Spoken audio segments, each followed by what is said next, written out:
Bonjour et bienvenue à Madrasanat. Nous allons voir aujourd'hui quelques exercices concernant l'accord du sujet avec le verbe, ou bien l'accord du verbe avec son sujet. Nous allons passer au premier exercice. Vous allez voir, c'est très simple, c'est pas compliqué. Il faut suivre attentivement. Donc, vous avez ici des phrases avec les sujets au singulier, on va les mettre au pluriel. Vous avez la première phrase. Le maître explique la leçon. C'est un sujet au singulier, explique suit son sujet dans sa conjugaison. Donc, le maître explique la leçon. Au pluriel, nous donnera les maîtres expliquent la leçon. Maître prendra un S pour le pluriel et explique se conjugue, bien sûr, à la troisième personne du pluriel, terminaison ENT. Okay. Pour l'élève écoute attentivement, on va transformer ça au pluriel, on aura les élèves, bien sûr, avec S, et écouter à la troisième personne du pluriel, représentée ici par les élèves, prendra la terminaison ENT. On aura les élèves écoutent attentivement. J'espère que vous faites la même chose vous aussi. Le clown amuse les enfants. Les clowns maintenant avec S. Amuse, ENT, les enfants. Donc amuse, prend la terminaison ENT parce qu'il y a un pluriel ici. Le jardinier cueille des fleurs. Les jardiniers maintenant au pluriel, avec S bien sûr. Cueille, ENT, parce que ce verbe va s'accorder avec son sujet qui est au pluriel, avec S, deviendra cueille avec ENT et des fleurs. Voilà un petit accord de ces verbes-là, en conjugaison au présent de l'indicatif, avec leur sujet. Passons à un autre modèle d'exercice maintenant, si vous voulez. On va essayer d'écrire les verbes au présent maintenant. Ils sont à l'infinitif, on va les mettre au présent de l'indicatif. On va d'abord essayer de voir les sujets qu'il y a pour pouvoir accorder leur verbe avec la conjugaison qui correspond. Vous avez les éléphants qui est au pluriel, donc arriver au pluriel au présent de l'indicatif va être les éléphants arrivent sur l'île. Arrive, la terminaison ENT correspondant aux éléphants qui est un pluriel.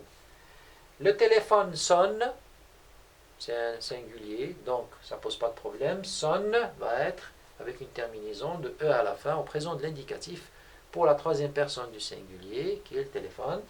Amine et son ami, c'est un groupe de monde, donc ce sont deux personnes, ils vont plonger dans l'eau, donc plonge va prendre la terminaison d'un verbe qui va s'accorder avec son sujet qui est au pluriel. Plonge, ENT. Ok. Pour au milieu des bois se dresse une cabane, là il y a un petit piège, il faut bien comprendre cette phrase, ce n'est pas les bois qui se dressent, c'est la cabane qui se dresse. Donc, le sujet va suivre son sujet qui est la cabane, un singulier. Donc on aura, au milieu des bois se dresse une cabane, dresse prend E à la fin et pas ENT. Ceci dit, on aurait pu mettre une cabane au début de la phrase, on aurait eu une cabane se dresse au milieu des bois. C'est la même phrase. Là, on comprend bien que dresser est en accord avec le sujet qui est cabane et non pas les bois. Essayez de bien comprendre cette nuance et ne pas vous tromper. Okay. Passons maintenant à un autre type d'exercice qui est tout aussi simple. Normalement, on doit barrer ce qui est faux et ce qui est vrai dans ces phrases. Vous avez Sophie et Paul se dirigent vers le fraisier. Un loup les voit au pluriel, il hurle au pluriel toujours. Sophie crie de toutes ses forces. Ou bien les chiens accourent au pluriel ou bien au singulier avec T à la fin. Ils poursuivent le loup qui prend ou bien prennent la fuite.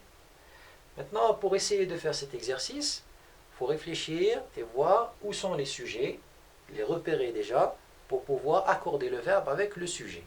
Nous avons là Sophie et Paul, donc ces deux personnes, c'est un pluriel. On va lui attribuer un verbe qui est au pluriel. Donc se dirige, qui est conjugué au singulier, on va l'éliminer, on va garder le pluriel. Nous aurons Sophie et Paul se dirigent avec ENT.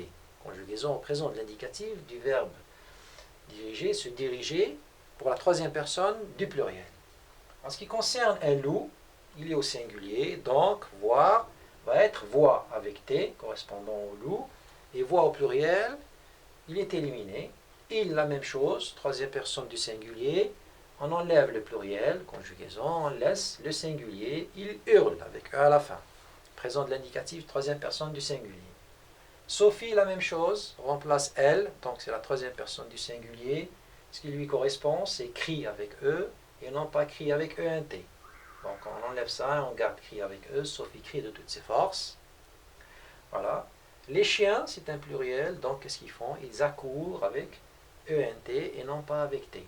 Celui-là, il correspond au singulier et là on a un sujet au pluriel, donc c'est ça qui lui correspond.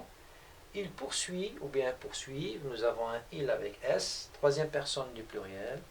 Donc poursuit, celui-là va disparaître, on n'en a pas besoin parce qu'il est au singulier. On va garder poursuivre, ENT au pluriel. Le loup qui prend, est-ce que prend ou prenne? Qui prend? La fuite, est-ce que c'est le loup ou c'est quelque autre chose? C'est le loup qui prend. Donc, on va faire sauter prenne, ce qui ne correspond pas au loup, parce que le loup représente la troisième personne du singulier, et c'est lui qui prend la fuite. Voilà.